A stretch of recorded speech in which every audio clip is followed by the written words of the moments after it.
All right, so afternoon, everybody. This is a two-part sort of event. It is the last cyber engineering infrastructure call of the year. I'll be trying to organize new ones probably in the January timeframe, so I'll put out the usual plug early this time. If anybody does have people on your campus so that you know that are willing to give talks, we'll start scheduling them again in January after the holidays. And it's always good to end with the office hours because it does have a lot of engagement from everybody. So Mark and Andy are here from the perfSONAR development team, along with others who are alumni and emeritus from the project. So I will let Andy and Mark lead, but really it's all of you who are leading. So hopefully people have brought some questions to ask or want to see some demonstrations or as Mark just pointed out, stump the chumps. So let's get going with whatever people want to ask. All right. Good afternoon. Welcome to Car Talk. We're Ack and Knack, the Packett brothers. Um, so um, yeah, somebody wants to start off. We can as to shift to Ghostbusters a little. We're ready to believe you. I guess I can kick it off. Can you guys hear me? Barely. Barely. Uh,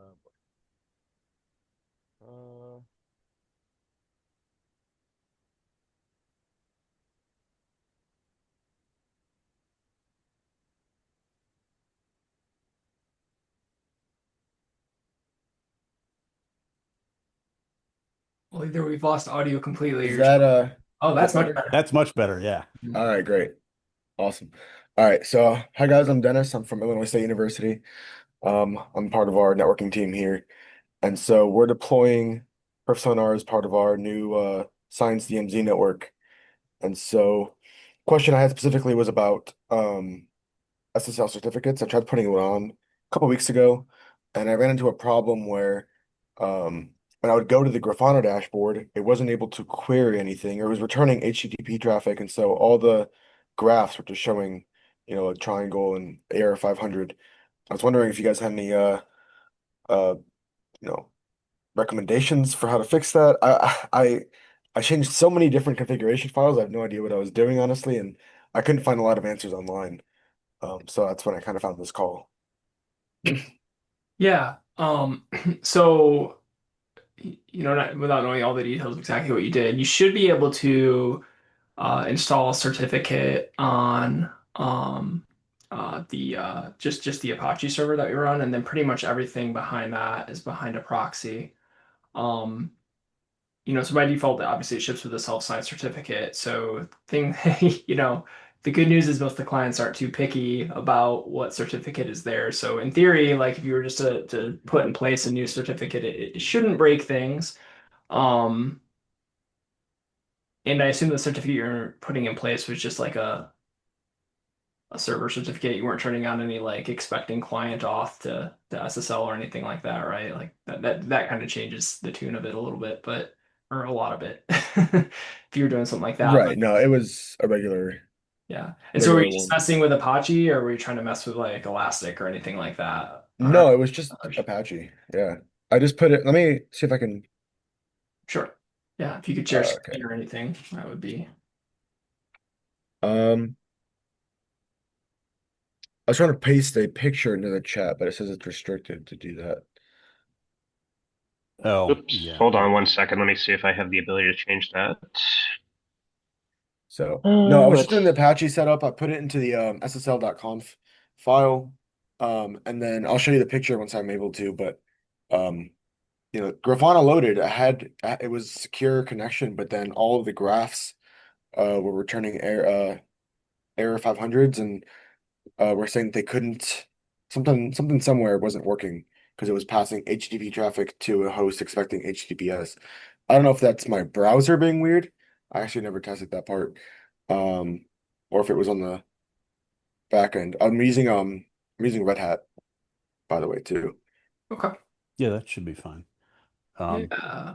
Yeah, I mean, generally to make it to make it work with SSL, it should just be sort of the standard generic install a certificate procedure. Um, and I actually have not done one with SSL mostly because of the way I use it. But Yeah, so if it's specifically just like Grafana complaining, I don't have my normal one of my normal setups. I can what you could probably do is log into Grafana. So I can give you a command. There's a command to like look up the admin password. I can put that into the Zoom chat here.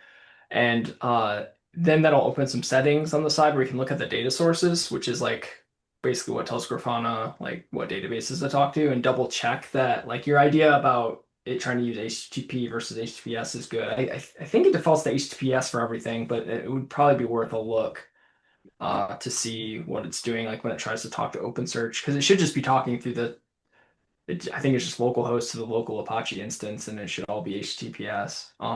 There are some SSL settings too you could play with just to see if it fixes anything on that on the UI that you'll get.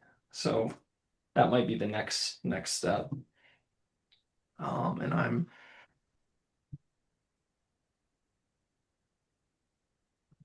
I'm typing into the chat the command I was mentioning. I believe this is the right one. Yeah, if you SSH into your system, that should kind of get the admin password that was generated when perfSONAR installed. And you'll need to be sudo and stuff to get that. And then you can log in with that password and user admin into Grafana. And then you Okay. should be able to look a little bit further. But yeah, I'll be interested in what you find too. Like if there is something we missed with, because like Mark, I have not tried to installing a certificate on a toolkit recently. If there's something we missed or along those lines, that would be good to know because we want to fix that for people. But Yeah. Here, I can show you if I can share really quick screen. yeah, go for it.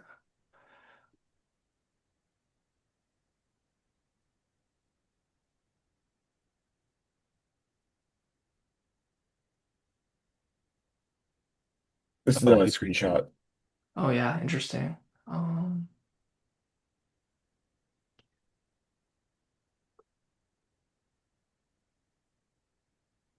so it must have returned. Well, no, that shouldn't do it either. Yeah, so it's proxying to OpenSearch on the back end. And I don't remember, I actually think it's using HTTPS even like in the proxy, like in the config, like to localhost, but even if it wasn't, it shouldn't matter. Um, Yeah, let me take a look at one thing real quick. Um,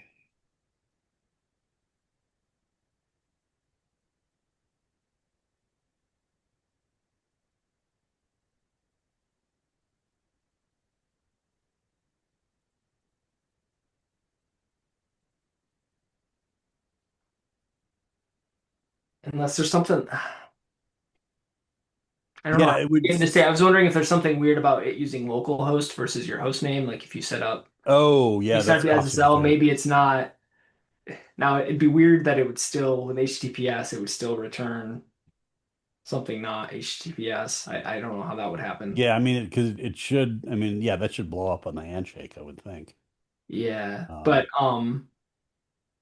because your browser is talking to it using the host name. So if you set up like a virtual host or anything like that for the SSL, and it's like relying on that host name, when you talk to it with your browser to get Grafana, the Grafana page to load, that would work. But then on the back end, it's talking to OpenSearch via localhost, and if that's maybe hitting like a different virtual host or whatever in Apache That's terms, possible. maybe Yeah. maybe something's going wrong there. It's maybe my best guess at this yeah, point. I think you're probably right. Okay.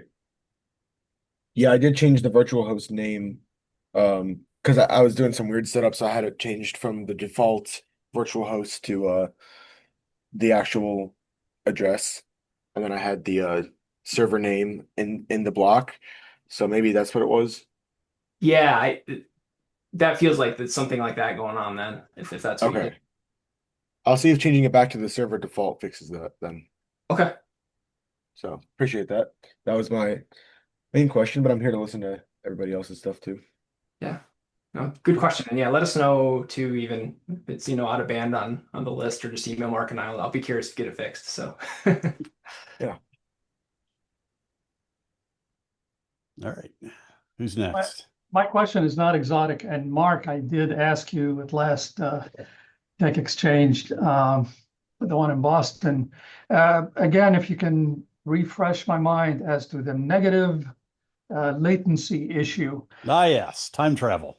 time travel. Yeah. Okay, yeah. So, all right. So basically, what happens is it all comes down to for everybody, just for everybody else's context. Sometimes testing in low latency environments, you can get results that are negative, and the reason for that is that the amount of discipline that NTP or cronny or anything else like that can give the clock is limited. So if you had really accurate, if you had like really accurate clock hardware and you could get the hardware on both ends to be exactly within ridiculously close to UTC, which can be done, but you have to spend a couple $100,000 to do it. Um, you kind of have to live with the limits of NTP or whatever clock discipline you're using. Anyway, so what happens is it's funny. I actually just gave somebody an example of this example a day or two ago. But let's say you're someplace where the latency the actual latency between 2 points is a second, just to keep it simple. Okay, so if my clock says 12 o'clock and your clock says 12 o'clock and 1 second, and I send out a packet that's got the 12 o'clock timestamp on it, you get it. You're a second. You get it a second later. You're a second ahead of me. You're going to put the uh, 12 o'clock and 2 second timestamp on it, and you'll calculate the latency as 2 seconds because you're ahead. Okay, so that's the half of it in that direction. In the other direction, if you put a um, if you put a 12 o'clock and 1 second timestamp on a packet that you send to me, and I get it, and my clock says 12 o'clock and 1 second. This is kind of a little weird example, but the effective what you'd get from doing that math would be zero latency because you're the basically the 1 second difference between us elapsed while the packet was in flight. If the difference is bigger than that, so like if yours says 12 o'clock and 2 seconds, while mine still says noon, what would happen is you'd say, all right, I'm sending this at 12 o'clock and 2 seconds. It takes a second to get there. I look at, I think I have that backwards. Nuts. And long story short, it's just because of the fuzz in the clocks that sometimes when you do the math between them, you get a negative value. Does that make sense? So it makes I sense need to put a slide together on that because no, it's no, hard to no. explain. It makes sense, but clocks don't change that much, right? Like they're off by this much from each other, right? Right, right. You'd think that latency would be fairly consistent, and the number of hops between two perfSONAR entities is finite. I shouldn't see. By the way, I think I shared my screen earlier, but Yeah, and I didn't get a chance to squint at it. yeah. I mean, I can share it again, but Sure, to me, sure. seeing it dip and then go back up and then dip again is I'll share it one more Yeah. time. I mean, Did you did you say which NTP servers you're currently using? I'm using our own internal ones. They're Okay. for the whole university is what we're using, right? Okay. They're here at Are they UG. on the same campus? Yep. Okay, so everything's in the same And place. do you know what their upstream are? So the reason I say this is it's pretty common for camp. It's pretty common to use like the NTP or pool.ntp.org servers. But when you do that, you will constantly change which NTP servers you're on. And it may like you will have much better consistency if the end server that you're synchronizing to, like whether it's through one hop or multiple hops of NTP, is something like time.nist.gov. It's a consistent time server, but that may not be the problem here. I kind of suspect it's probably not. Well, that's But an easy one to play with. I can change all the NTP server settings for the yeah, perfSONARs to Yeah. that. Yeah. but do know that when you use pool.ntp.org, you're basically every couple hours you're going to get a new NTP server that is run by someone who may not monitor it. So Although you can jump through those hoops, but looking at the scale of latency on this, and it's between two hosts at UGA. Mark, you might want to give your PTP spiel, because part mhm. of it is these hosts are extremely close together. Yeah. Yeah. So Gotcha. that's NTP is just not going to do great in that situation. Like you're yeah. below a millisecond on these graphs. Yeah. So So part of the problem with measuring latency is that the closer the two endpoints are topologically, the more clock discipline you need to get an accurate measurement. So if you had like, if you had, if you had the $100,000 clocks that were disciplined to within, nanoseconds of UTC, you can do on-campus measurements like that and get accurate results. Basically, with NTP, the rule of thumb that I like to use is if you're anywhere within 25, if they're within anywhere within 25 to 30 kilometers of each other, you're going to see this. And it's just the other thing too about this is that you're running this is the way we measure NTP is not as precise as it could be because essentially, I mean, if you're running OAMP, it's two programs running in user space on general purpose computers. And what that means is they're subject to sort of all the vagaries of, a packet shows up and it's got to go interrupt the kernel, and the kernel might stick it in a queue someplace, and it might take a little while between the time the packet gets to the program, and the program says, "Hey, system, what time is it?"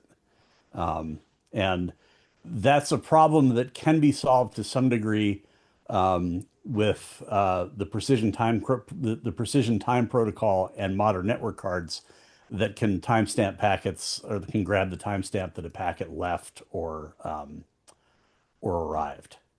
We don't have any protocols that can use that yet. I have been kicking a design around for one in my head for a couple of years now, and I might actually get to writing something against it before I retire. Well, I mean, it's messing with my ability to take a quick look and say, yeah, there's a trend for more latency or less, right? Yeah, I'm Yeah, using absolute value, but that too is just yeah. I mean, a lot of this stuff to me is like it's like the fuel economy on your car. There's going to be sort of some, I mean, if you're going to get 20 miles per gallon, you're going to get 20 miles per gallon, and if it dips down to 6, there's a problem. So probably the thing to do would be to run this for a while, see what the behavior looks like on your campus, and say, all right, this is kind of the norm, and if things get outside the norm, is where you start to worry about it. yeah. Because like I said, without super high precision time at both ends, it's really difficult to do accurately at short distances. Okay. Or we've invented time travel, one of the two. I like the latter.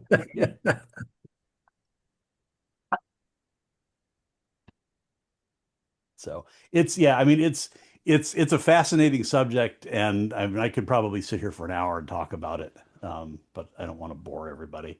Um, but it's definitely things. I know there are a few campuses that are interested in that sort of thing, and there are JISC has done some experimentation with using the precision time protocol to discipline chrony, and they get more they get more stable results out of it than what you're seeing.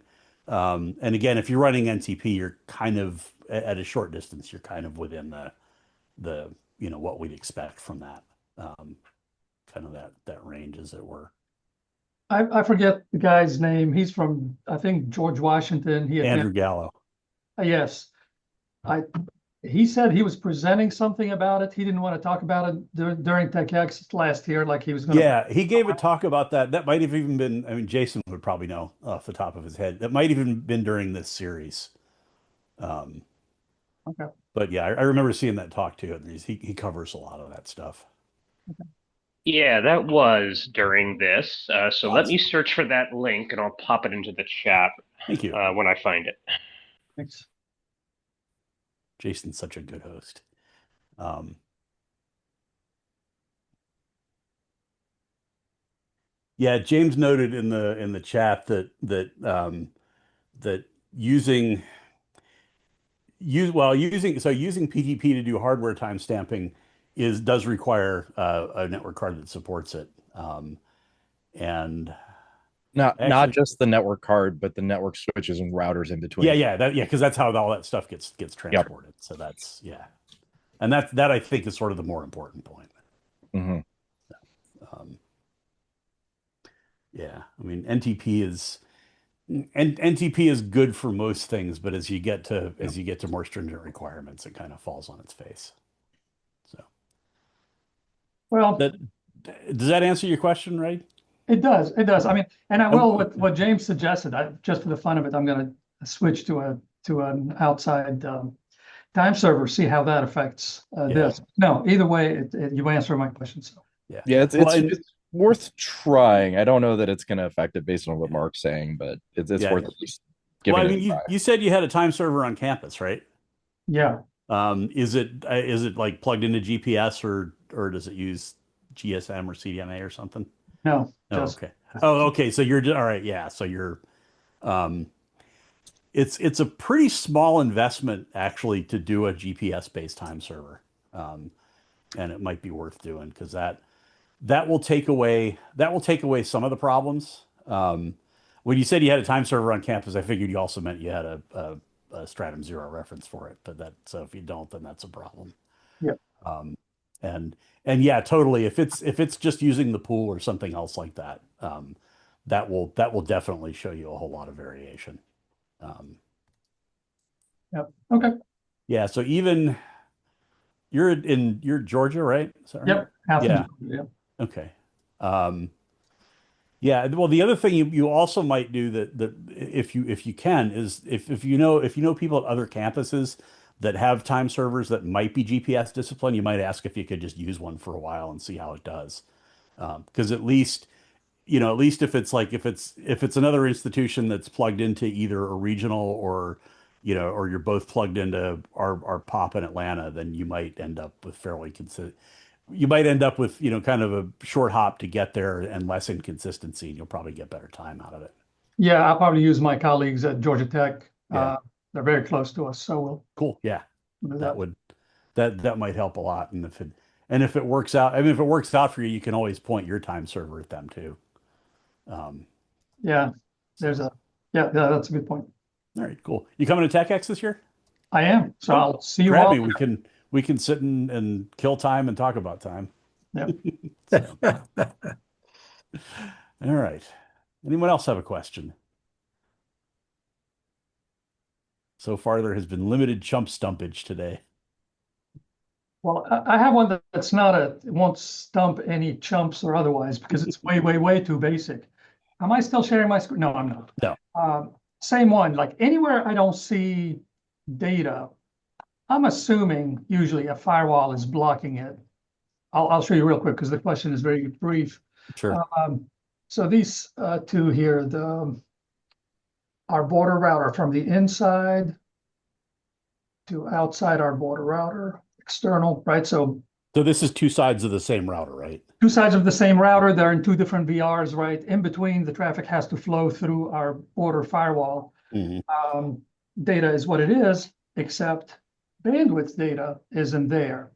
And I haven't spent any time on it, but there's a firewall rule that I put in. I'm in charge of the firewalls. I'm in charge of the core network and all that. But That helps.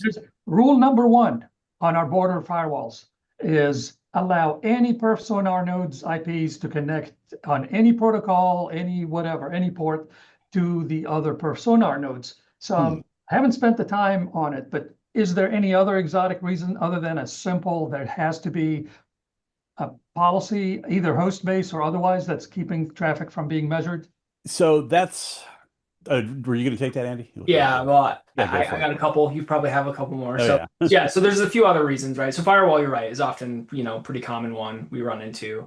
But so like for throughput tests specifically, I've seen kind of behavior before where actually MTU can cause problems, right? So your OAMP tests are working because they actually send pretty small packets.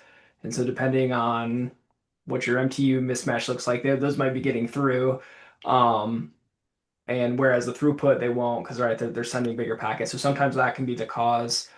Um, you also might want to check. I mean, I don't know if you've touched these or not. So in theory, if you haven't, it should be fine. But there's a limit system on pscheduler that basically allows you to control.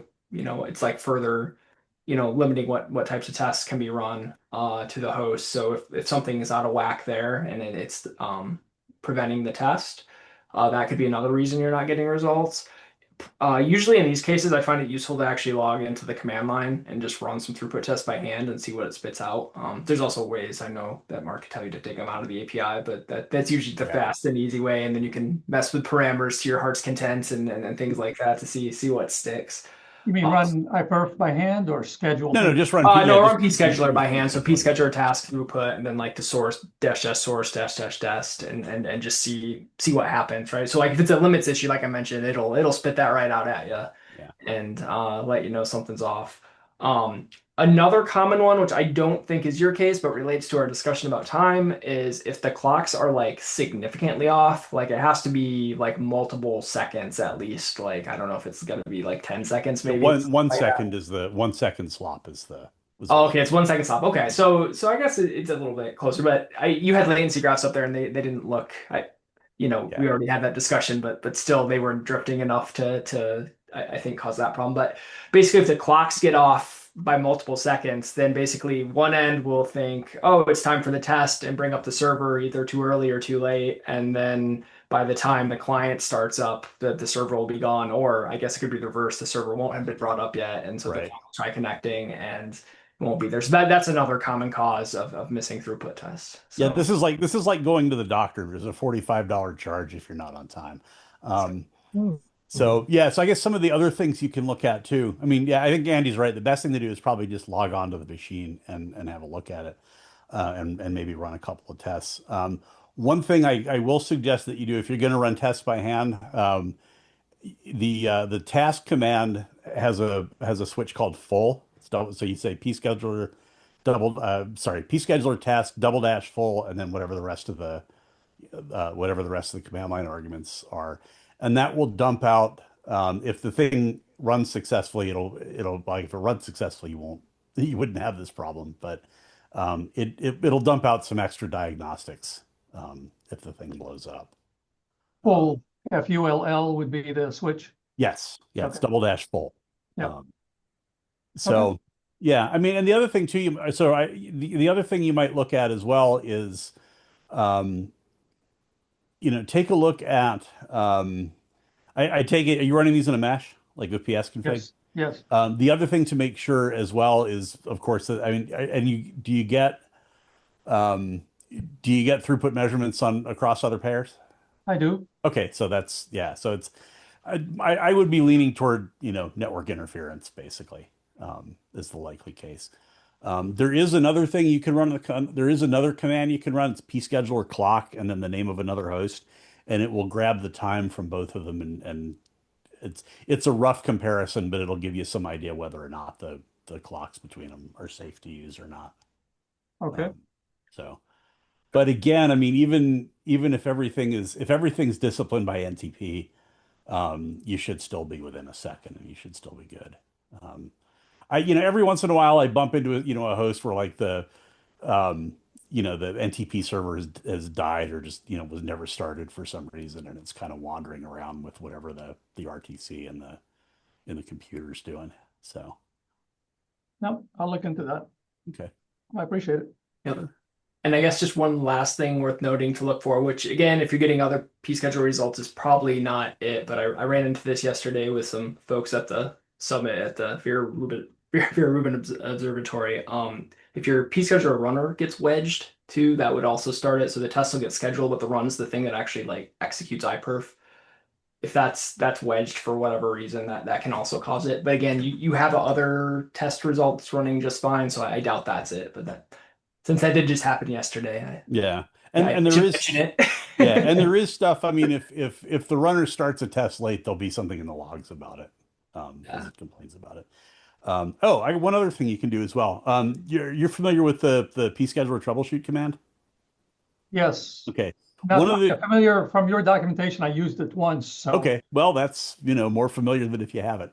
One of the things you can do with that, so if you've run it once, you'll see it runs a whole bunch of diagnostics on the local host. If you run it with an argument with the name of another system, so like for example, if you're on A and you want to see if it will communicate properly with B, you can say pscheduler troubleshoot and then whatever the B host is. And what it'll do is it'll run the same local set of tests that you see when you run without any options. It'll run that on both systems, so both the A host and the B host, and then it'll run a short. It'll compare the clocks between them, and I think there's one or two other little things it does. But it also runs kind of a do nothing test between them, so they have to cooperate.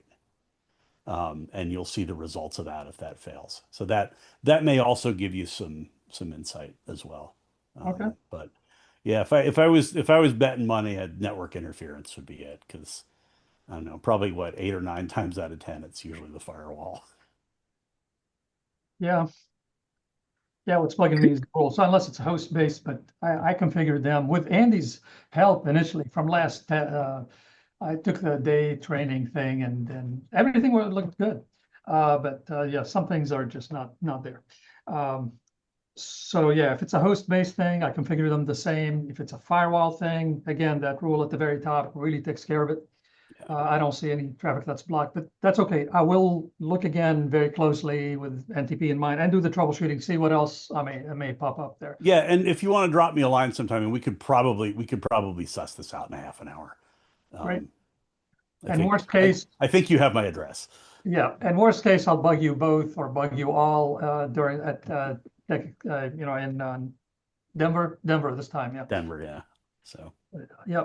By the way, one thing I do miss is the mad dash. I like the matrix look in one shot. I really love looking at that. I love the new system. It's great. But I do miss the mad dash view, the matrix view, like we the have that. look. Yeah, you should have the matrix view. Yeah. Is that what? And Yeah. Grafana. Yeah, it's in there. Okay, I'll find it. I didn't know it was Okay. there. Yeah, it's here I'll show you this. It's something incomplete. Where is my share screen? There we go. So this is the front of it. Yeah, I know that one. Yeah. So you've probably seen that. If you go Yeah. to dashboards and oh shoot, where is it? So yeah, all of those are there, or even on that front page, there was a Oh link. yeah, that's right. Yeah, any of these will work. That's true. Yep. Yeah. And So even on your front page too, there was a link down at the bottom. was there? Yeah, I always miss that. So But anyway, yeah, it is there. So Under PS config, right? yeah, let me go back to the front page here. yeah, that bottom Um, right section says PS config dashboards. Yeah. Oh, yep. There you go. There's a menu of all of them. Yep. Perfect. So this is something that's under construction, which is why it looks so horrible. But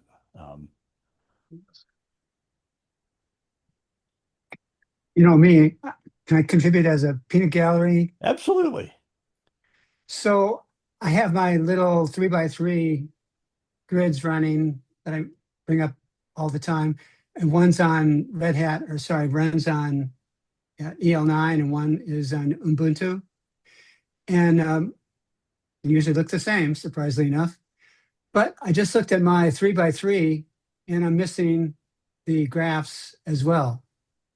However, I've scanned out for a larger window, and at 2 days, I see that it stopped yesterday. You don't think that the push of 5.2.3 may have had any impact on anything, do you? For the Red Hat? Are you on automatic upgrade? I Yes. guess you might be. Yeah, it shouldn't.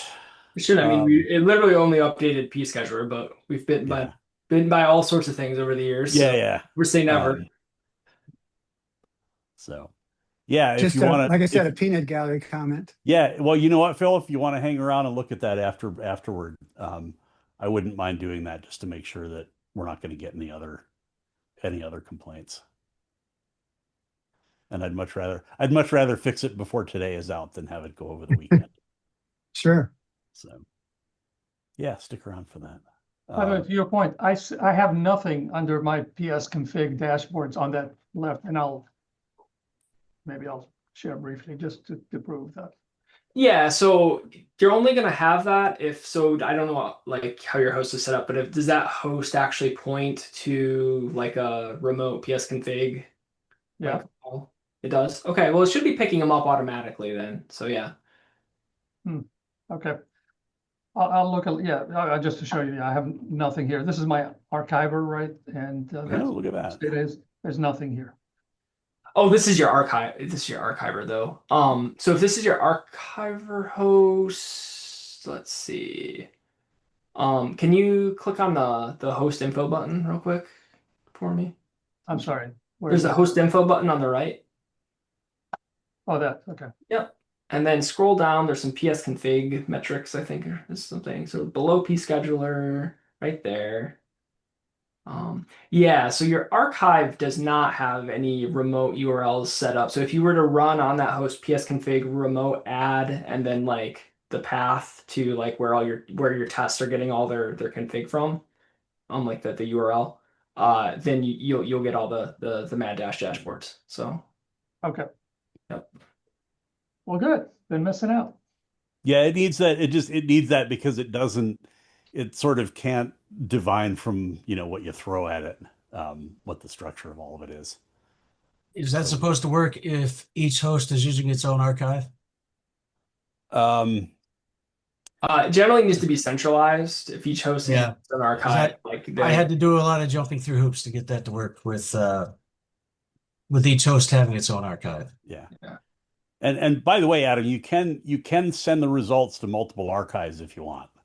It's not a one-to-one thing. So if you still want the results locally and you have a central one that you want to send stuff to, it's just a matter of adding another archive to the list. I'll have to look at that. Things keep changing, so it's I'm not on the network team, so I don't get to say Never what a things are dull done. moment, basically. Yep. So, all right. Anybody else have a question? As to the previous topic, is there a page in the documentation, Andy or Mark, that talks about what we just talked about, the PS config and sharing the URLs and all that? Yep. Here, let me take it up for you. I'm actually just going to link you to the page that kind of walks through the whole setup process, which you've done it, but there's this specific section that talks about that piece. But Okay. if it helps, you can look around it and there'll be some more context. Cool.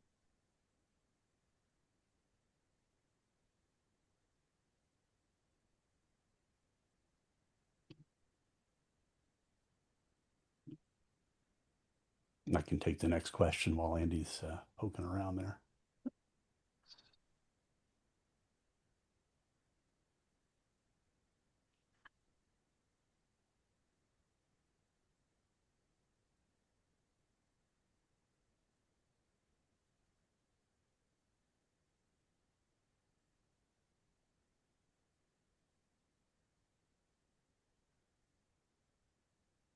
We're a single threaded group. We are.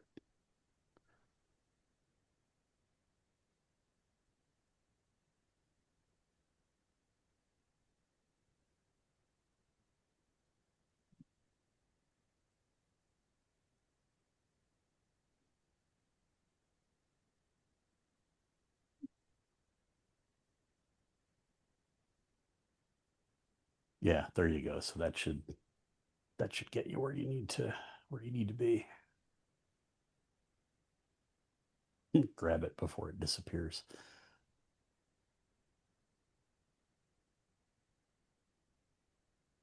All right. And I just added another document just that has some more info on that command if it's useful. Thank you very much. Sure thing. How else may we serve you today?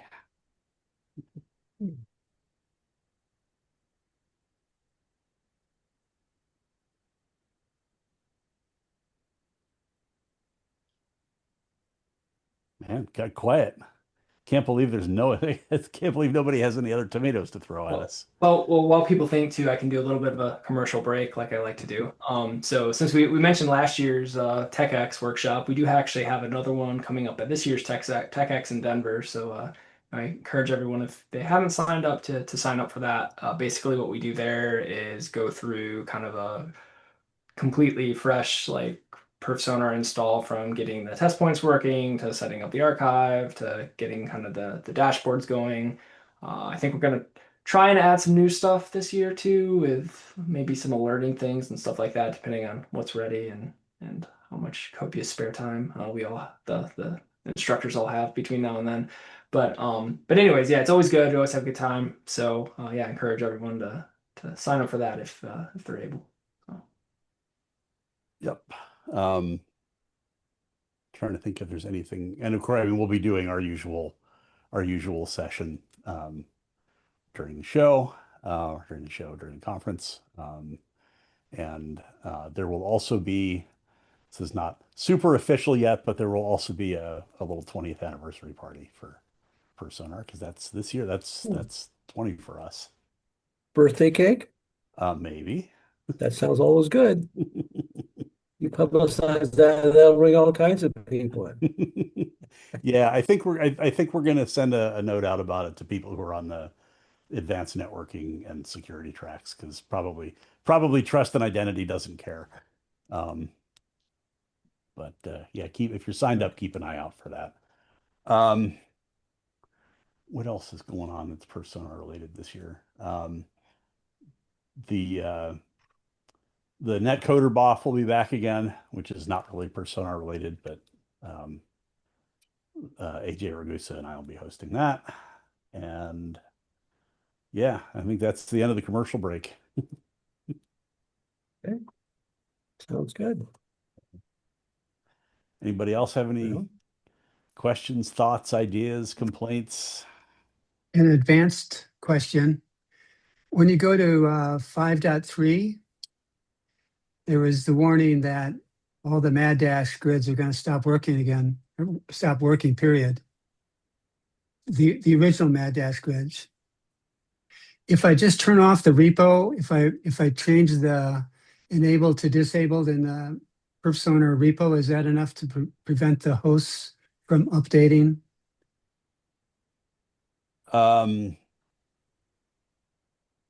Say that again. So, oh, I see. So you have hosts with classic mad dash on them Yes. that you still want to run.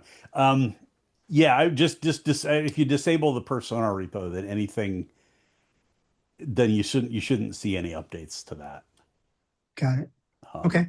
Standard disclaimer applies. We don't we don't support Right. it anymore, but I think you knew that. So Well beyond end of life. exactly. So cool. All right. Anybody have anything else? So we can. Been very interesting. Thank you. Thanks. Thanks everybody for coming. Phil, if you want to hang around for a bit, we can get Jason to stop the recording, I guess, and do his commercial at the end. And I'll drop you a link and we'll take a look at the thing we were talking about earlier. Okay. Actually, I found something else too to look at. Okay. All right, well, let me stop that recording and then we'll let you guys talk. Thank you, everybody, for attending. And like I said, we will be on hiatus until whatever season is going to be the next season. I think I've been doing this like 7 or 8 years at this point. So we'll start up again in January-ish of 26. We'll see some of you at SC or Internet 2, and we'll talk to everybody soon.